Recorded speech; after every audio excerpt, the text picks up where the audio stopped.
تو یہ ایک ڈیموکریٹک ڈیفیسٹ اور کانسٹیٹیوشنل کرائسس کی عکاسی کرتا ہے اور سپریم کورٹ کو کہیں نہ کہیں یہاں فیصلہ سنا کے بات کو ایک طرف کرنا ہو. اچھا حیدر بھائی، ساتھ ساتھ جو کل اجلاس ہوا جو مطلب نہیں ہونا چاہیے تھا، جس طریقے سے ایک طرح کا خود ہی اپنا ایک سیشن جو کہ کر لیا سب نے، علامتی اجلاس اوبیسلی ساتھ میں جو ہو گیا، تو اگر آج سپریم کورٹ اس کے حوالے سے بھی کوئی کچھ کر سکتی ہے، کچھ اس کو بھی دیکھے گی، اس طرف بھی نظر جائے گی، یا آپ کیا سمجھتے ہیں ان سچویشنز میں کنڈیشنز اور ڈیلے ہونے کے چانسز ہیں یا ایسی کوئی انڈیکیشنز نہیں ہیں؟ پلیز. دیکھیں، سپریم کورٹ کا فوکس بہت کلیئرلی جو ہے وہ ڈپٹی اسپیکر کی رولنگ پہ ہے اور ڈیسولوشن آف اسمبلیز پہ ہے. میرا نہیں خیال کہ وہ پنجاب میں اپنے آپ کو الجھائیں گے، کیونکہ یہ پھر اسی طرح کی کویگمائر ہے جو چاہ رہی ہے حکومت وقت ابھی، کہ ہر طرف جو ہے اس طرح کی آگ بھڑکتی نظر آئے کہ ساری چیز مجموعی طور پہ سمجھا جائے کہ اب آگے نہیں چل سکتی اور انتخابات کی طرف جایا جائے. تو میرے خیال سے سپریم کورٹ جو ہے وہ فوکس کر کے اسی پہ رولنگ دے گی کہ ڈپٹی اسپیکر صاحب کی رولنگ آیا کہ آئینی تھی یا نہیں تھی، نو کانفیڈنس موشن کو روکنے کا ان کا اختیار تھا یا نہیں تھا، اور اگر اختیار تھا بھی تو کیا جس جواز جو انہوں نے بنایا آرٹیکل 5 میں کہ بین الاقوامی سازش ہے، کیا یہ وہ کر سکتے تھے، کیا ان کے پاس اس کے حوالے سے اتنے شواہد تھے بھی یا نہیں. میرے خیال سے رولنگ اس حد تک محدود ہوگی، اور ظاہر ہے کہ ڈیسولوشن آف اسمبلی جو ہے وہ اسی سے جڑی بھی ہے، کیونکہ اگر ڈپٹی اسپیکر صاحب کی رولنگ کل عدم ہوتی ہے تو لازماً ڈیسولوشن آف اسمبلی کا نوٹیفیکیشن بھی کل عدم ہوگا. لیکن حیدر بھائی صاحب، آپ کے خیال میں کیا فیصلہ متوقع ہے سپریم کورٹ کی جانب سے؟ اور اگر آپ اب فرض کیا جائے کہ اگر یہ رولنگ جو ہے جس طریقے سے یہ دی گئی تھی ڈپٹی اسپیکر پر، اس پہ آپ کو لگتا ہے کوئی فیصلہ اس قسم کا آ سکتا ہے کہ تمام چیزیں جو ہیں اب یہ ریورس ہوں گی؟ اس دن بھی ہم آپ سے یہی جاننا چاہ رہے تھے کہ اب پاسبلٹی ہے کہ تمام پروسیس جو اب ہو چکا ہے، بات اتنی آگے آ چکی ہے، یہ سب کچھ ریورس ہو اور ایک بار پھر سے تحریک عدم اعتماد پر ووٹنگ ہو؟ دیکھیے، بالکل نہ صرف کہ ہو سکتا ہے بلکہ ہونا چاہیے، لیکن اس میں دو ہمارے پاس پریسیڈنٹس ہیں. جنیجو صاحب کا 89 کا 5 ممبر بینچ کا کیس ہے، جہاں پہ کیونکہ جو ہے وہ کیئر ٹیکر گورنمنٹ بہت آگے تک آ گئی تھی، چند دن رہ گئے تھے انتخابات کے لیے، تو حالانکہ جنیجو صاحب کی حکومت کو برطرف کرنا غیر آئینی ڈکلیئر کیا گیا تھا، لیکن ان کی حکومت کو ریسٹور کرنے کے بجائے انتخابات کی طرف جو ہے وہ کورٹ نے بھیجا تھا. لیکن وہاں پہ نان پارٹی بیسڈ اور ایک عامر کی اسمبلیاں تھیں جن کو ریسٹور کرنے کی بات تھی، اور کچھ ہی دن رہ گئے تھے. تو کچھ ڈسٹنگوشبل فیچرز ہیں. پھر 1993 میں میاں نواز شریف صاحب کی ججمنٹ ہے 13 ممبر بینچ کی، جہاں پہ حالانکہ کیئر ٹیکر کو آئے ہوئے 1 ماہ ہو چکا تھا، لیکن نہ صرف کہ ڈیسولوشن کو غیر آئینی قرار دیا گیا بلکہ حکومت بھی میاں صاحب کی بحال کی گئی تھی. تو میرے خیال سے کہ یہ ابھی آگے تک تو بالکل بھی نہیں آئے، ابھی تو نگراں وزیر اعظم بھی نہیں منتخب ہوئے ہیں. تو میرے خیال سے تو یہ 2 کاغذوں کو سیٹیسائڈ کرنے کی کہانی ہے اس وقت. ایک ڈپٹی اسپیکر صاحب کی رولنگ ہے اور دوسری صدر کی نوٹیفیکیشن ڈیسولوشن آف اسمبلی کے حوالے سے ہے. اور یہ دونوں چیزیں جو ہیں اس کے حوالے سے دلائل صرف ڈپٹی اسپیکر کی رولنگ کے ہیں کہ آیا کہ یہ رولنگ کو آرٹیکل 69 کا تحفظ حاصل ہوگا، کیا یہ اسپیکر کی رولنگ کے دائرہ کار میں تھی کہ کورٹس انٹرفیئر نہ کر سکیں، یا پھر یہ تجاوز کرتے ہوئے اپنی جورسڈکشن کو سے آگے بڑھتے ہوئے آرٹیکل 95 نو کانفیڈنس موشن کو روکنے کے حوالے سے رولنگ ہے، جو کہ زمرہ نہیں تھا کسی بھی اسپیکر کی جورسڈکشن کا. تو میرے خیال سے تو یہ فیصلہ جو ہے یہاں تک محدود ہوگا، اور پھر اس کے جو کانسیکوینسز ہیں وہ دیکھے جائیں گے. یہ بھی ممکن ہے، ظاہر ہے کہ یہ کیونکہ جنیجو صاحب کا ایک کیس بھی ہے، یہ ممکن ہے کہ وہ کالعدم قرار دیں رولنگ کو، لیکن آگے جو ہے وہ نو کانفیڈنس پہ پھر سے ووٹ کی جگہ اور کوئی بھی بین الاقوامی سازش پہ میرٹس پہ آبزرویشن دیے بغیر جو ہے کوئی آگے ریمیڈی بتائی جائے. میرا نہیں خیال بین الاقوامی سے کچھ بھی کہیں گے. جی، الیکشن کی طرف جایا جائے، یعنی کہ میں کہہ رہا ہوں کہ یہ ایک ممکن ہے بات. اصولاً میں اب تک کوئی ایسی سچویشن آئی ہے کیا؟ ابھی تک کوئی آپ کو لگتا ہے کہ ابھی تک کچھ کوئی خبر آئی ہے کہ کیا ریمارکس ہیں، کیا ایگزیکٹلی سچویشن ہے؟ نہیں، ابھی آج کی سماعت کے حوالے سے تو ابھی معاملات شروع ہوئے ہیں، تو اب ظاہر ہے کہ دلائل ایڈوکیٹ جنرل صاحب نے، اٹارنی جنرل صاحب نے دینے ہیں آج، اور ساتھ ساتھ جو ہے میرے خیال سے نعیم بخاری صاحب جو ہیں جو اسپیکر صاحب کو ریپرزینٹ کر رہے ہیں، ان کی طرف سے دلائل آنے، دونوں بہت اہم دلائل ہیں. تو اس کے بعد ہی فیصلہ ہوگا. لیکن جو اس وقت بینچ کی سوچ نظر آتی ہے تو ایک بارے میں تو وہ کلیئر ہے کہ ان کا زمرہ صرف یہی ہے کہ ڈپٹی اسپیکر کی رولنگ کو آرٹیکل 69 کا تحفظ حاصل تھا، کیا سپریم کورٹ اس میں انٹرفیئر کر سکتی ہے، اور اگر انٹرفیئر کر سکتی ہے تو اس کو کیا کالعدم اس لیے بھی ڈکلیئر کرنا چاہیے کہ آرٹیکل 5 میں جو اینٹی اسٹیٹ انٹرنیشنل کنسپریسی کی بنیاد پہ غدار قرار دیتے ہوئے نو کانفیڈنس موشن کو ڈسمس کیا گیا ہے، کیا ایسے کچھ شواہد دے دی کہ ڈپٹی اسپیکر ایسی رولنگ دے سکے؟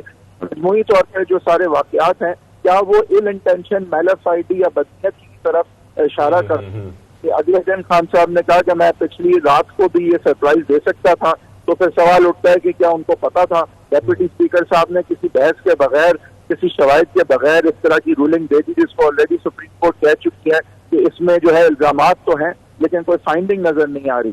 تو یہ سارے معاملات ہیں جس میں ایک فیصلہ میرے خیال سے بہت کلیئرلی آنا ضروری ہوگا کہ ڈپٹی اسپیکر کا کیا زمرہ تھا، کیا وہ مجاز تھے کہ نو کانفیڈنس موشن کو ڈسمس کر سکتے، اور اگر وہ مجاز تھے تو کیا سپریم کورٹ ایسے فیصلے میں انٹرفیئر کر سکتا ہے یا نہیں کر سکتا؟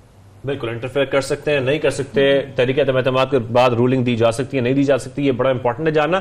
ساتھ میں حیدر وحید صاحب، جس طریقے سے ہم نے پنجاب میں دیکھا ایک علامتی اجلاس کرایا گیا، اس میں ووٹنگ بھی ہوئی، اسپیکر بھی انہوں نے خود سے وہاں پر بٹھایا گیا اور وہاں پر ایک وزیر اعلیٰ بھی منتخب ہو گیا. میں اس پورے اجلاس کی قانونی حیثیت جاننا چاہ رہا ہوں کہ کیا قانونی طور پر ایسا کیا جا سکتا ہے؟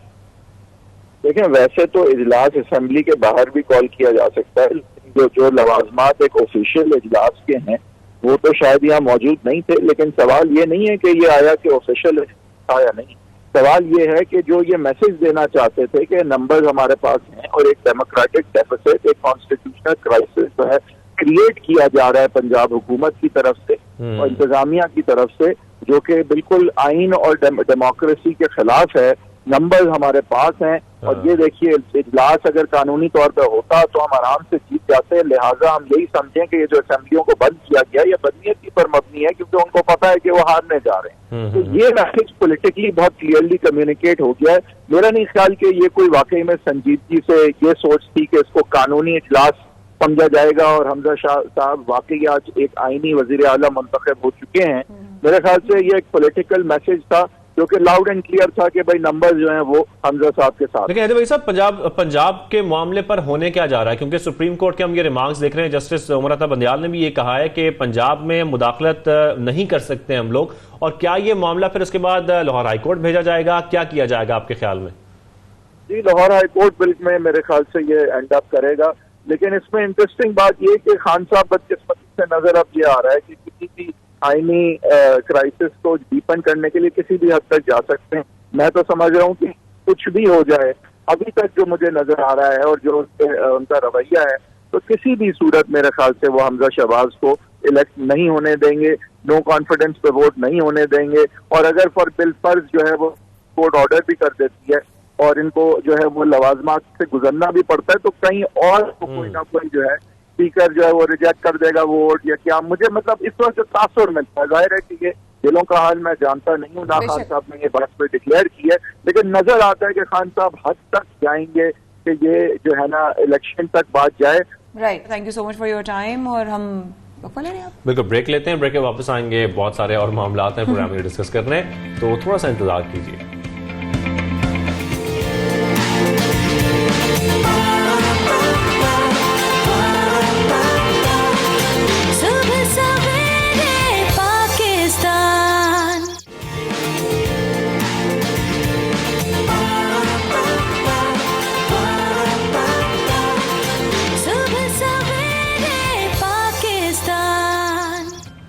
ایک بار پھر ہمارے ساتھ رہنے کا بہت شکریہ. سویرے پاکستان میں شاہزیب مایا آپ کے ساتھ. آپ دیکھ رہے ہیں کہ سیشن شروع ہو چکا ہے اور رہنما آ کر اپنے حوالے سے پریس کانفرنس میں اپنا جو بھی موقف ہے وہ بھی بیان کر رہے ہیں. ساتھ میں یہ بھی بول رہے ہیں کہ سپریم کورٹ کا جو بھی فیصلہ ہوگا ظاہر ہے وہ سب سے زیادہ اس کو مانیں گے بھی، اس کو تسلیم بھی کریں گے. اور ساتھ ساتھ اور بھی ساری نیوز آتی رہیں گی. لیکن ساتھ ساتھ Shahzeb if I am not wrong تو کل فرائیڈے کو ہے نا احتجاج منانے کا، جو بالکل فضل الرحمان صاحب نے اس کا بھی اعلان کیا ہے. ساتھ میں پنجاب کی سیاست میں بڑا کچھ چل رہا ہے اور ہم کوشش کر رہے ہیں کہ تمام سیاسی رہنماؤں سے گفتگو کر رہے ہیں اس حوالے سے اور پارٹی کا موقف جان سکیں.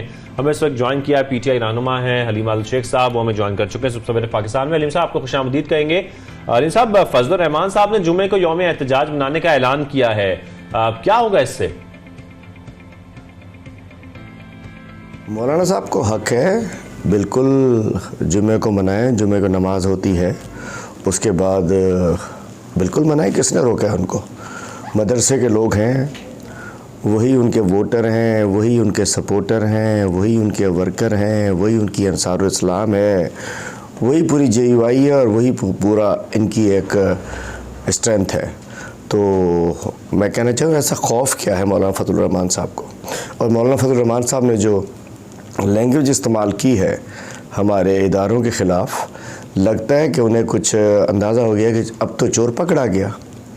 جو انہوں نے سازش بنی تھی اب تو چور پکڑا گیا. اور میں کہنا چاہتا ہوں کہ مولانا صاحب جب جمعے کو باہر نکلیں تو ذرا پہلے خطبوں میں اپنے علماء کرام سے کہہ دیں جو ان کے اپنے ہیں, کہ ان کو اپنے طلباء کو بتا دیں جو باہر نکلیں گے کہ مولانا صاحب کس سازش کا حصہ تھے.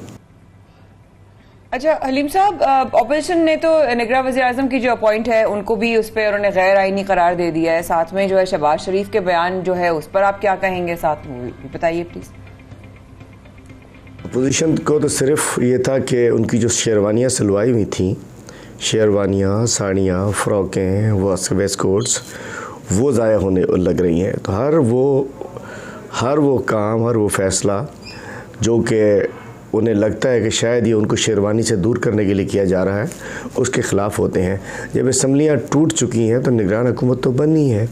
نگران حکومت بننی ہے تو نگران وزیر اعظم بھی بننا ہے, اور اس میں مجبوراً اس وقت آئین میں ان کا رول ہے کہ اپوزیشن لیڈر سے پوچھنا ہے. اس لیے اپوزیشن لیڈر سے پوچھا گیا ہے. میں کہنا چاہتا ہوں کہ انہیں اپنا نامینیٹ کرنا چاہیے, اپنا نامینی دینا چاہیے. اور اب تو اسپیکر صاحب نے نام بھی مانگ لیے ہیں پارلیمانی کمیٹی کے لیے, تو فوری طور پہ انہیں اپنے 4 نام دینے چاہیے گورنمنٹ کو, اس کو اسپیکر صاحب کو, تاکہ پارلیمانی کمیٹی میں ان ناموں پہ ڈسکشن ہو جائے.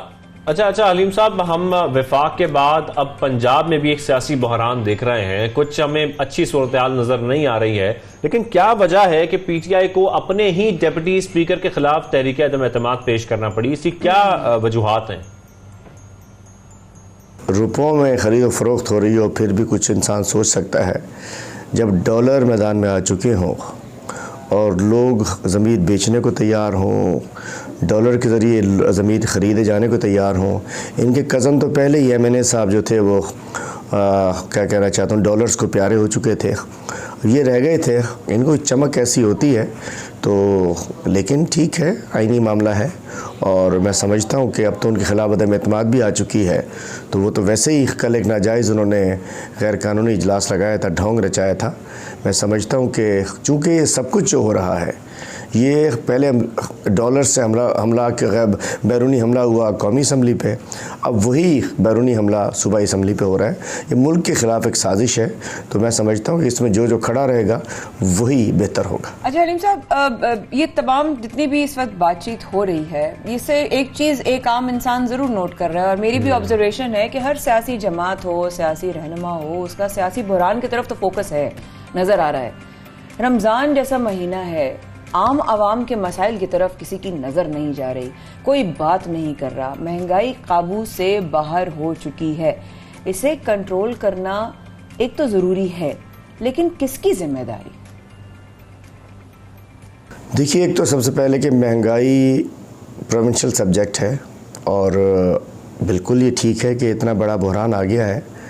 معاشی بحران بھی اس کے ساتھ ساتھ ہی آئے گا, چونکہ جو ہماری چل رہی تھیں پلاننگ تھی, جو پالیسیز چل رہی تھیں, معاشی پالیسیز گورنمنٹ کی بہتر جا رہی تھیں, چیزیں کنٹرول ہو رہی تھیں. اب ایک تو بالکل وہاں چیزیں کنٹرول میں نہیں ہے اس وقت, افراتفری کا سا معاملہ ہے, آئینی بحران ہے. لیکن پروونشل گورنمنٹس کا معاملہ ہے, تو سندھ میں تو کنٹرول کرنا نہیں ہے, KP میں کنٹرول کرنا چاہیے, بلوچستان میں کرنا چاہیے. پنجاب میں کوئی حکومت ہی نہیں ہے آج کل. پنجاب میں تو عدم استحکام ہے, اس کو فوراً ختم ہونا چاہیے. اچھا, یہ تو حلیم صاحب عوام کی بات ہو رہی ہے, عوام تو یقینی طور پر اس میں پس رہے ہیں, لیکن جس طریقے سے ہم دیکھ رہے ہیں کہ پنجاب میں ایک سیاسی ہلچل مچی ہوئی ہے, سندھ میں کیا صورتحال ہے؟ کیونکہ سندھ میں بھی ہم دیکھ رہے ہیں کہ ایک لہر پہنچتی جا رہی ہے. اب آپ کو لگتا ہے کچھ معاملہ کچھ گورنر راج کی طرف جا رہا ہے, یا کچھ معاملہ زیادہ خراب ہو رہا ہے؟ دیکھیے, جب الیکشن ہونے ہوتے ہیں تو کوئی بھی الیکشن, جنرل الیکشن, کسی پارٹیزن گورنمنٹ کے ذریعے نہیں ہوتا. وہ نگران حکومت ہوتی ہے جو کہ نیوٹرل گورنمنٹ ہوتی ہے. تو کبھی بھی اگر یہ الیکشن ہونے جائیں گے تو کوئی نہ کوئی حل نکالا جائے گا کہ سندھ میں بھی اس گورنمنٹ سے جان چھوٹے, ایک نیوٹرل گورنمنٹ آئے یا گورنر راج لگے, اور وہ ایک سموتھ الیکشن ہو جائیں جو کہ نان پارٹیزن گورنمنٹ بیٹھی ہو ہماری، تو لازم ہے کہ ایک مخصوص پارٹی کی گورنمنٹ ہو. میں کہتا ہوں سندھ میں بھی نہیں ہونا چاہیے، کے پی میں بھی نہیں ہونا چاہیے. جنرل الیکشن جو کہ بڑے الیکشن نیشنل اسمبلی کے ہیں وہ آزاد حکومت کے بااختیار اور آزاد حکومت کے ذریعے انتظام ہونے چاہیے. تو سندھ حکومت کو بھی جانا ہی پڑے گا. اچھا علیم صاحب، ایک بات ذہن میں ایک اور سوال آیا، اگر اجازت کے ساتھ سوال کر جاؤں. ملک میں قرضوں جو ہے نا، ملک قرضوں کے بوجھ تلے دبتا جا رہا ہے. اگر ہم ایشیائی ترقیاتی بینک کی بات کریں، انہوں نے بھی خدشہ ظاہر کیا ہے. ملک میں مہنگائی، جس طرح میں بار بار آپ کہیں گے کہ میں مہنگائی کی بات کرتی ہوں، لیکن ظاہر ہے ہم عام عوام کے مسائل سامنے رکھتے ہیں اور ہمارے سامنے آتے ہیں یہ مسئلے. بات صرف اس بات کی ہے کہ ملک جس طریقے سے مہنگائی کی طرف بڑھ رہا ہے، الیکشن سے پہلے کیا اس طرف کوئی دیکھے گا؟ کیا اس کا کوئی حل نکلے گا؟ کیا ہماری طرف کوئی بہتری کی کوئی امید ہے الیکشن سے پہلے؟ کیونکہ رمضان جیسا مہینہ بھی لائک آئی سیڈ. جی میں سمجھتا ہوں کہ انشاءاللہ نئے الیکشن کے بعد عمران خان صاحب کے دوبارہ 2/3 میجورٹی کے ساتھ وزیر اعظم بننے کے بعد، جو انشاءاللہ اللہ تعالیٰ خیریت رکھے، ملک کے حالات ٹھیک رہے، تو عمران خان کو جو صورتحال گراؤنڈ پہ بنی ہے، جو عوامی صورتحال بنی ہے، جس انداز سے بیرونی سازشوں کو، بیرونی حملوں کو، ان کے ایجنٹوں کو، ان غداروں کو عوام نے رد کیا ہے اور عمران خان کو اپنا ایک لیڈر سمجھ رہے ہیں، عمران خان کو پاکستان کی بقا کا ضامن سمجھ رہے ہیں، عمران خان کو قومی غیرت کا ضامن سمجھ رہے ہیں، تو انشاءاللہ 3 مہینے بعد نئی گورنمنٹ آئے گی اور اس میں 2/3 میجورٹی ہوگی، اپنی مرضی سے قانون سازی کر سکیں گے، تو انشاءاللہ اللہ کرے گا ان قرضوں سے، ان تمام مصیبتوں سے پاکستان میں نجات دلائیں گے. ٹھیک ہے علیم عادل شیخ صاحب، بہت شکریہ، آپ نے ہمیں جوائن کیا اور سیاسی معاملات پر جو اس وقت سیاسی بحران ہے اس پر آپ ہم سے گفتگو کر رہے تھے، پارٹی کا موقف بتا رہے تھے. Thank you very much for joining اس. یہاں پر چھوٹی سی بریک لیتے ہیں، بریک آپ واپس آئیں گے اور کچھ سیاسی معاملات اور بھی ہیں جو ڈسکس کرنے باقی ہیں.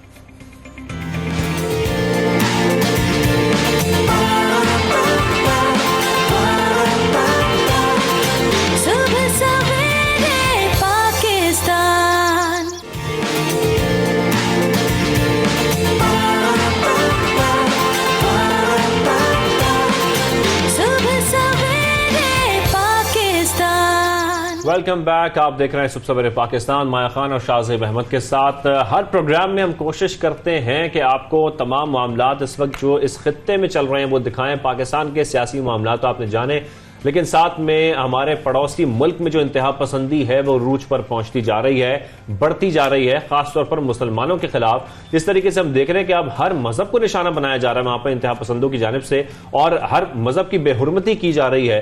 اسی طرح کی ایک اور مثال اب ہمیں مل رہی ہے، ایک اور خبر ہمیں مل رہی ہے، جیسے کہ بھارتی ریاست راجستھان میں 4 اپریل کو ہندو بلوائیوں نے، ان کی بڑی تعداد تھی جنہوں نے ضلع کرولی میں مسلمانوں کی املاک کو نقصان پہنچایا، گاڑیوں کی توڑ پھوڑ کی، گھروں کو نذر آتش کیا. ساتھ میں جو ہندو انتہا پسند ہیں ان کی جانب سے اسی ضلع میں کچھ جو حملے کی ویڈیوز ہیں وہ بھی سوشل میڈیا پر وائرل ہو رہی ہیں، اور ساتھ میں بتایا جا رہا ہے کہ جو ہندو فلیگ ہے وہ مختلف جو مساجد ہیں ان کی چھتوں پر لگائے جا رہے ہیں. مایا، کل ہم نے اس حوالے سے بات کی کہ پرسوں کی بات ہے کہ جو حلال گوشت ہے اس کے بکنے پر جو ہے وہ رکاوٹیں شروع ہو گئی ہیں، اور اب اس طرح کا ایکسٹریمزم نظر آ رہا ہے کہ ایک ویڈیو میں رسا شاہزیب بتا رہے ہیں ہندو انتہا پسندوں کو مسجد کی جو ہے وہ حرمتی کرتے ہوئے ان کو دیکھا گیا. ساتھ میں ایک انتہا پسند ہندو جو ہے وہ مسجد کی چھت پر چڑھا ہوا اور اس نے ہاتھ میں جو ہے وہ جناب اس طرح کر کے وہ اس نے جھنڈا لہرایا.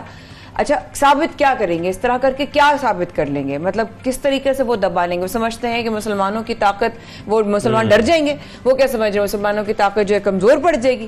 اس طرح کی کرنے سے کیا ان کو ہوگا؟ لیکن ہمارے ساتھ ریلیجس اسکالر موجود ہیں. بالکل، مذہبی اسکالر اس وقت علامہ طاہر اشرفی صاحب میں جوائن کر چکے ہیں. علامہ صاحب کو خوش آمدید کہیں گے صبح سویرے پاکستان میں. علامہ صاحب، یہ کیا ہو رہا ہے پڑوسی ملک میں، بھارت میں؟ جس طریقے سے ہم دیکھ رہے ہیں اب تو مذاہب کے خلاف ہم دیکھ رہے تھے ہندو انتہا پسند جو ہیں وہ کوشش کرتے ہیں ان کو نقصان پہنچانے کی، املاک کو نقصان پہنچانے کی، لیکن ساتھ میں ہم مساجد پر بھی حملے ہو رہے ہیں. اس کی کیا وجہ ہے؟ بسم اللہ الرحمن الرحیم، نحمدہ ونصلی ونسلم علی رسولہ الکریم. گزارش یہ ہے کہ جب سے یہ مودی کی حکومت آئی ہے تو ہندوستان کی جو صورتحال ہے وہ جو نازی ہٹلر تھا اس سے بھی بدتر صورتحال ہو گئی ہے، اور مسلسل جو ہے وہاں پر صرف مسلمانوں کے خلاف ہی نہیں بلکہ جتنی بھی اقلیتیں ہیں ان کے ساتھ جو سلوک ہو رہا ہے وہاں پر وہ بہت ہی افسوسناک اور ناقابل قبول ہے.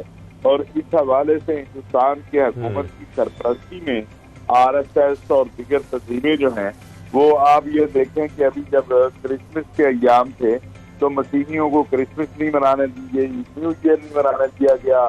مسلمانوں کی مسجدوں میں جیسے ابھی آپ نے بھی بتایا ہے ان کو وہاں سے جو ہے وہ ہٹایا جا رہا ہے, اور مسلمانوں کی جمعے کے جو اجتماعات ہیں اس میں مسجدوں کے باہر صفیں نہیں بنانی دی جا رہی. تو یہ ایک بہت بڑا المیہ ہے جو ہو رہا ہے, اور اس حوالے سے جو ہے ہر اعتبار سے عالمی دنیا جو ہے اس کو ایکشن بھی لینا چاہیے اور دیکھنا بھی چاہیے کہ ہندوستان جو ہے وہ کس طرح مظالم کر رہا ہے اور اس کو روکنا کیسے ہے. اصل مسئلہ یہ ہے.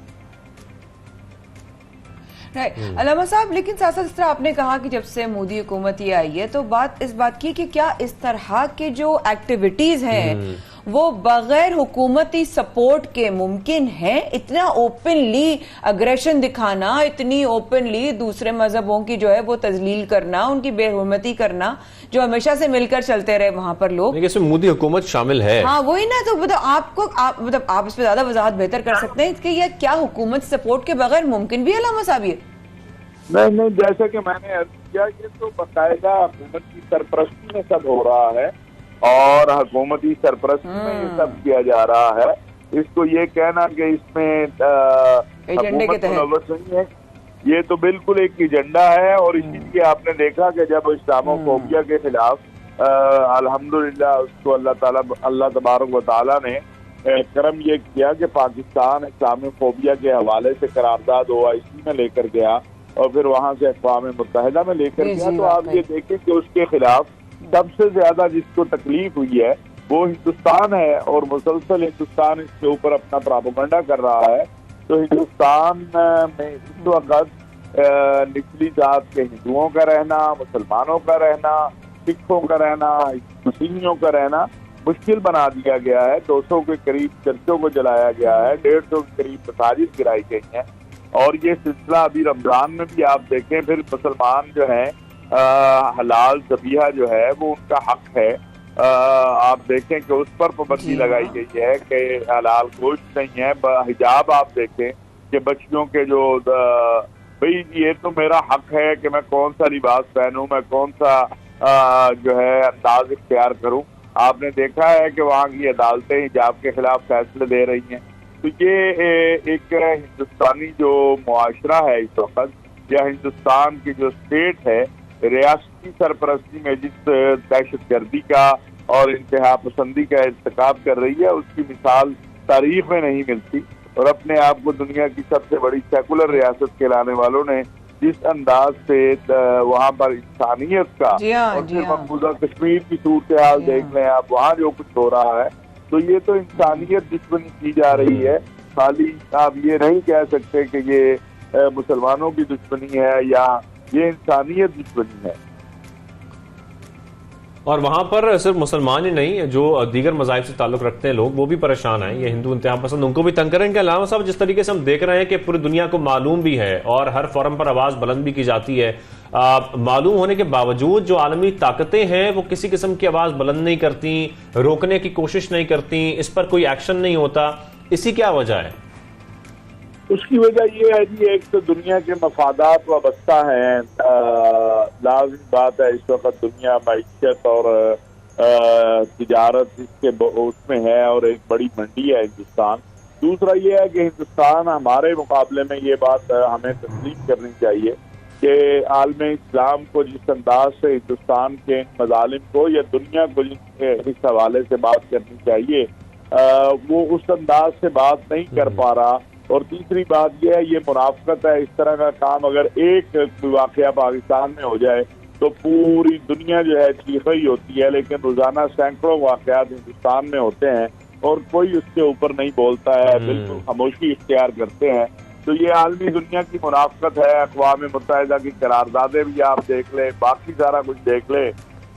جھوٹ کی بنیاد پر عراق پر تو حملہ ہو جاتا ہے, افغانستان پر حملہ ہو جاتا ہے, لیکن مقبوضہ کشمیر کے مظلوموں کو انصاف نہیں ملتا, فلسطینیوں کو انصاف نہیں ملتا.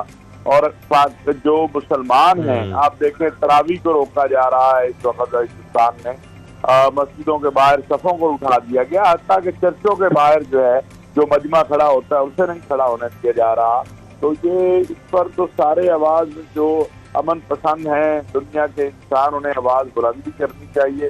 اور ابھی OIC کا اجلاس ہوا آپ نے دیکھا، اس پہ بھی 56 کے 56 جو اسلامی ممالک ہیں متفقہ طور پر انہوں نے ہندوستان کے مظالم کے خلاف آواز بلند کی ہے. لیکن میں سمجھتا ہوں اس پر مزید عملی طور پر محنت کی ضرورت ہے اور اس کی طرف ہمیں جانا چاہیے. بالکل، پاکستان نے بڑی کامیابی سے OIC میں افغانستان کے معاملے پر بھی، اسلاموفوبیا پر بھی اور یہ ہندو انتہا پسندی پر بھی بات کی. بہت شکریہ علامہ صاحب. علامہ اشرفی صاحب ہمارے ساتھ موجود تھے اور اس معاملے پر خاص طور پر جو بھارت میں ہو رہا ہے اس پر بات چیت کر رہے ہیں. صحیح نشاندہی کی کہ یہ انسانیت سے گری ہوئی حرکات ہیں اور کچھ بھی نہیں جس پہ مودی سرکار جو ہے وہ لگی ہوئی ہے. خیر، صفحے کے بعد رہے گا ہمارے ساتھ اسرے پاکستان میں. اب پروگرام میں ابھی اور بہت کچھ باقی ہے، ہم کر رہے ہیں آپ کا انتظار. Please do stay with us.